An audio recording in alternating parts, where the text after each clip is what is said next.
Okay, in this lecture, we're going to talk about second-order reactions. In the previous lecture, we talked about first-order reactions, and before that, we covered kinetics in general, talking about the importance of studying kinetics to figure out reaction mechanisms. So briefly, let's just think about a reaction. A plus B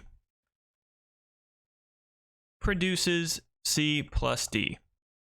Okay, when we write something like this, it does not mean we know A collides with B. This is just overall, what are the reactants, what are the products? This whole reaction could actually proceed in a series of stepwise mechanistic steps.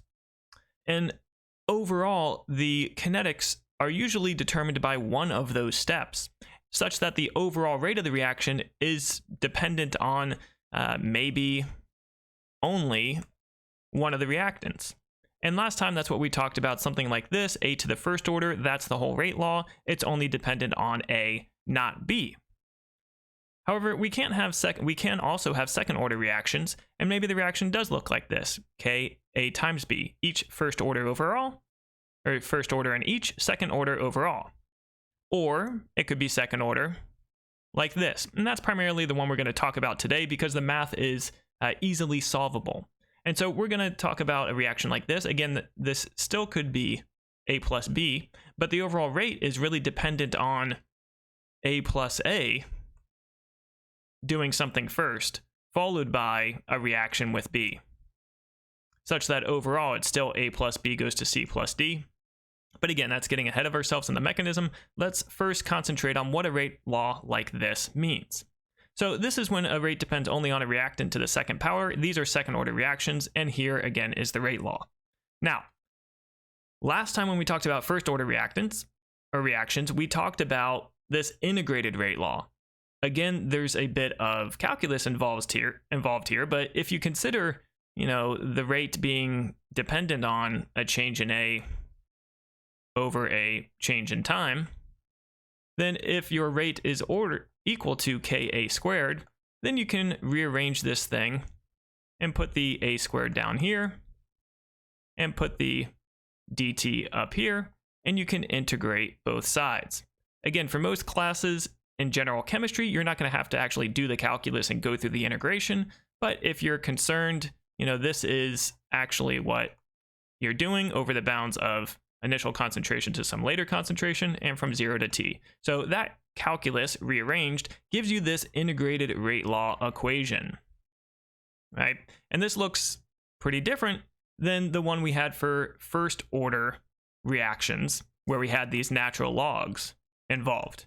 Okay, the equations just depend on the calculus necessary to get there. So for second order, this is the integrated rate law. And it's arranged in such a way that it follows our y equals mx plus b formula that we're familiar with when it comes to plotting lines. So organized this way, we see that this right here should be plotted on the y-axis. On the x-axis should be time. And when we plot 1 over a on the y and time on the x, the rate constant is just our slope. So a plot of 1 over a versus time is linear with a slope of k and an intercept of 1 over a naught for second order reactions. Remember, what we're really doing here is taking the data from some reaction, like the decomposition of NO2, and following, as a function of time, what is this concentration of NO2 doing?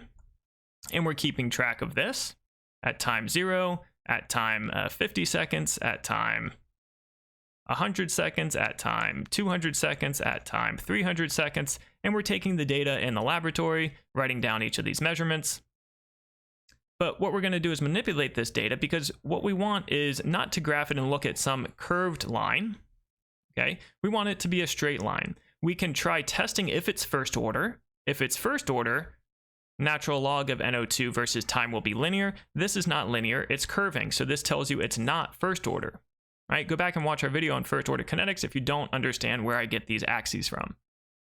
Instead, if I take this data and do 1 over it, so 1 over the concentration of NO2, I get different numbers here. If I plot this on the y-axis, shown here, versus time, then I get the data is perfectly linear, and I say, aha, this must be a second order reaction exactly because the data I've taken, when plotted in this way, gives me a linear line. This didn't work, not first order. This worked, it's second order. So this is what we do in the laboratory. We study these reactions, we plot them different ways.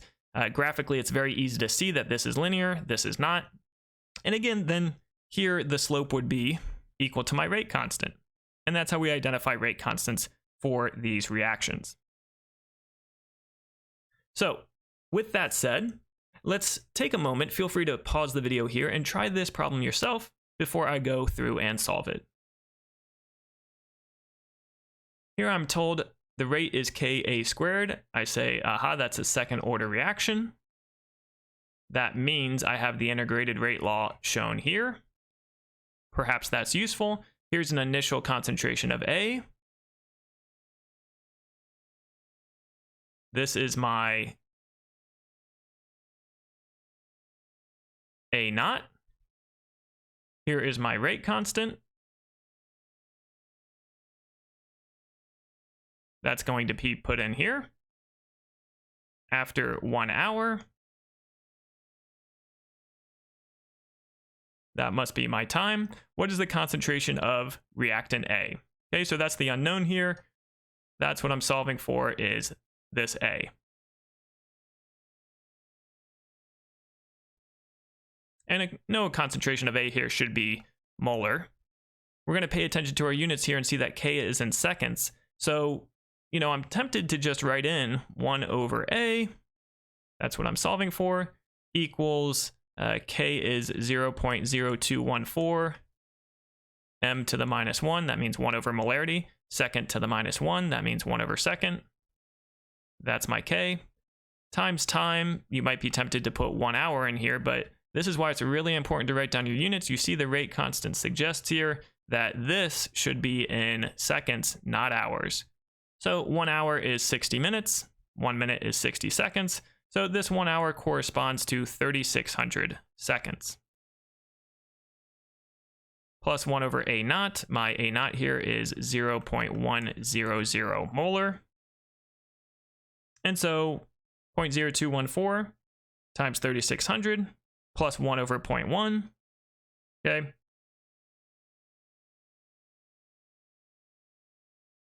I do all that mathematical manipulation. I do 1 over all of this at the end. So plug all that into your calculator, get a number, do 1 over that or the inverse of that, because you need to get the inverse of this left side to give you a final value here of 0.0115 molarity. Okay, so that should be the final answer here. Is it less than my initial? Yes, 0.0115 is less than 0.1, so that looks good. This is a reactant. How do I know? Well, because it appears in the rate law. Only reactants appear in the rate law. Also, I mean, I'm told it's a reactant, but that's how you can check as well. And so the reactant is going down as you would expect for a reaction that is proceeding. So this looks good. This should be the answer. So that's a practice problem using the second order integrated rate law. Now, we also have this half-life consideration. Again, we talked about what a half-life is in the previous lecture. This half-life, time 1/2 is how we denote it, is the amount of time it takes to get my initial concentration, A naught, cut in half. So you could write 1/2 A naught, but usually we just write A naught over 2. And the half-life formula is when you plug this in, okay, for A, wherever you see it in the integrated rate law expression. So let's outline that in red. Here's my integrated rate law expression. For second order, I'm going to take A naught over 2 and plug it in here for A. And then I'm going to collect terms. 1 over A naught over 2. 1 over this is the reciprocal of this, so 2 over A naught. I can collect this on the left side by subtracting it. So that's where I get all of this. 2 over A naught minus 1 over A naught gives me 1 over A naught. I can bring K to the other side, so I have 1 over A naught and 1 over K. So the half-life equation here for second order, doing that basic algebra, is 1 over K A naught. Okay, so this is the half-life formula only for second order reactions.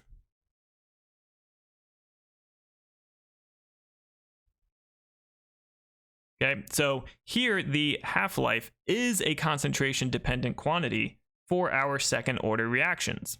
Okay, you might remember that for first order,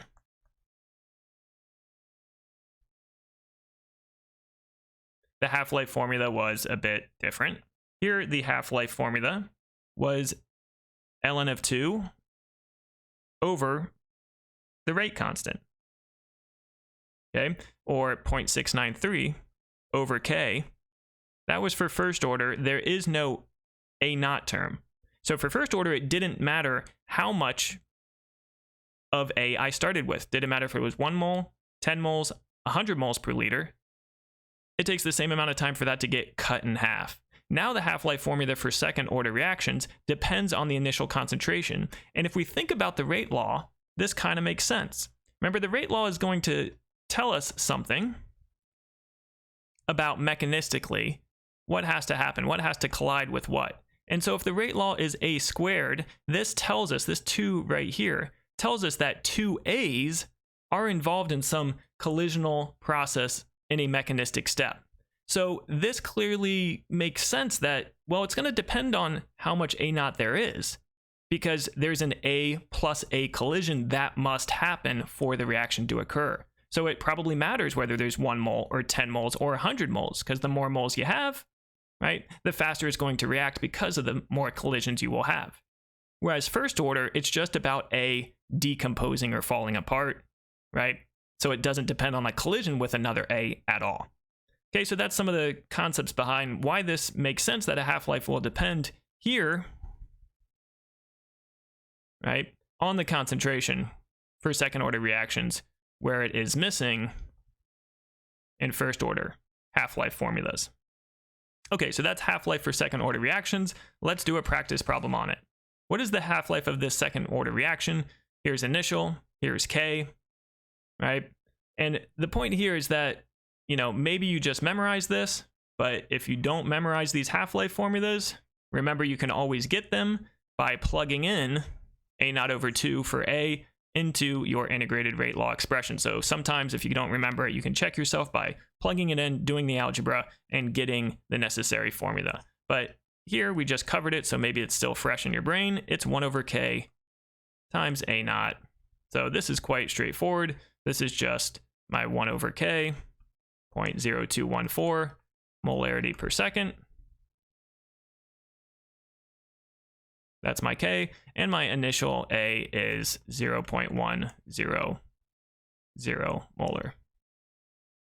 Molarity cancels, and I have 1 over seconds in the denominator, which means I have a unit of seconds in the numerator, which makes sense because this is a half-life, it's a time, it should be indeed in seconds. Okay, so multiplying all this out, I get 468 seconds, I believe, as my second order reaction half-life in this example.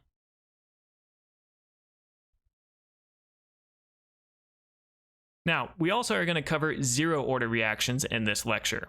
So we covered first order last lecture. This lecture, we've done second order. So let's talk briefly about zeroth order. We're not going to belabor the point here. We should be able to write and understand that a rate is always K times some reactants to their powers, right? If it's first order, it looks like this, the first power. If it's second order, it looks like this. If it's zeroth order, it looks like this. And anything to the 0 is 1. So here is my rate law expression. It is independent of the concentration of any reactant. And this is rarer than first or second order, but it's not exactly impossible. You do see these reactions that happen like this. Okay, so these are zero order reactions. You can integrate, right? All you have is K here. This is negative dA over dt. So you could integrate these expressions if you want. Again, we're not going to expect you at this stage to know how to do all the calculus. But if you rearrange it into y equals mx plus b here's what we get. We want the concentration, so the data exactly as we take it, right? Usually in the lab, we're doing time versus concentration, and we're just writing it down, 0, 10, 50, 100 seconds. Okay, so if we plot this data, just concentration versus time, and it's linear, then it's 0th order. If I have to plot natural log of A versus time, then it's 1st order. If I have to plot 1 over A versus time, then it's 2nd order, right? If that's what it takes to get linearity, that's the corresponding rate law. Okay, here if I just plot it and it's linear without any manipulation of A, then it's 0th order. The slope here is negative K.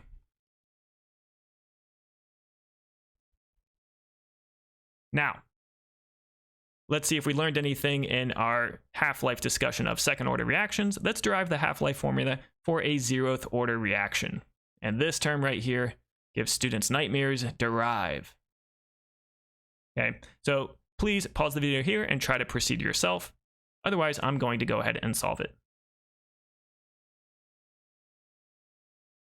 So let's think about what is a half-life formula. Let's think about what the definition of a half-life is. Remember, a half-life is the amount of time it takes for my initial concentration A0 to be cut in half. So whenever I'm talking about these formulas, okay, really what I'm talking about doing here is substituting in A0 over 2 anywhere I have just A. So let's do that here. Let's substitute in for A0 over 2. And now let's simplify and solve for T. Okay, so negative KT, and I'm just going to write T1/2 since I'm talking about the half-life. A0, we can look something like this. Now I can subtract A0 from both sides, so I have A0 over 2 minus A0 equals minus KT. A0 over 2 minus A0 is negative A0 over 2. How'd you get that, you say? Well, A0, if you want to make it a common denominator here, right, you can do 2 over 2. So A0 over 2 minus 2 A0 over 2 is minus 1 A0 over 2. And this is equal to negative K T1/2. The negative signs will cancel here. I can clearly multiply both sides, divide both sides by K. And so my half-life formula that I've now derived is A0 over 2 times the rate constant.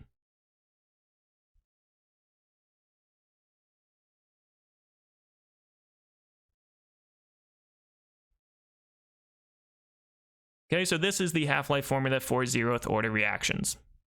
You just take the integrated rate law, and anywhere you see A, you plug in A0 over 2 to derive the 1st order half-life formula, or the 2nd order, or here, the 0th order. So here's a summary of what we've talked about so far for the different order reactions, 0th, 1st, and 2nd. Here is the rate law.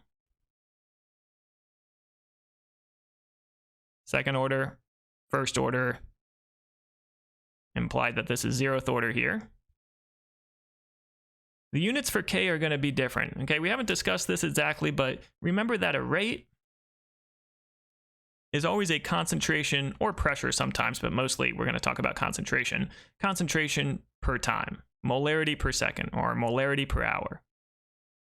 So think about that when you're looking at the rate constant. For 0th order reaction, if the left side is molarity per second, well, the units of K better be molarity per second. Here, the units of K have to be per second, because the units of A are molarity. And so I need K to be 1 over second, so that my rate is still molarity per second. The units of K for 2nd order, well, let's look at this. How do I get molarity per second? And A is molarity and it's squared. Then K better be 1 over seconds molarity to cancel out one of these molarities to give me molarity per second as my rate unit. So the units of the rate constant are going to change. So really be careful when you're writing down or answering a question about a rate constant. You have that conceptual check. What order reaction is it? Do the units of the rate constant make sense? Here are the integrated rate formulas. These we use quite a bit. This shows what do you need to plot for a line. And if you do get a linear relationship when you plot it in that way, then this tells you what the slope is with regard to the rate constant. And here are the half-life formulas, again, that we can derive each of these if we just plug in a naught over 2, and for a here, or here, or here, and rearrange and solve for t.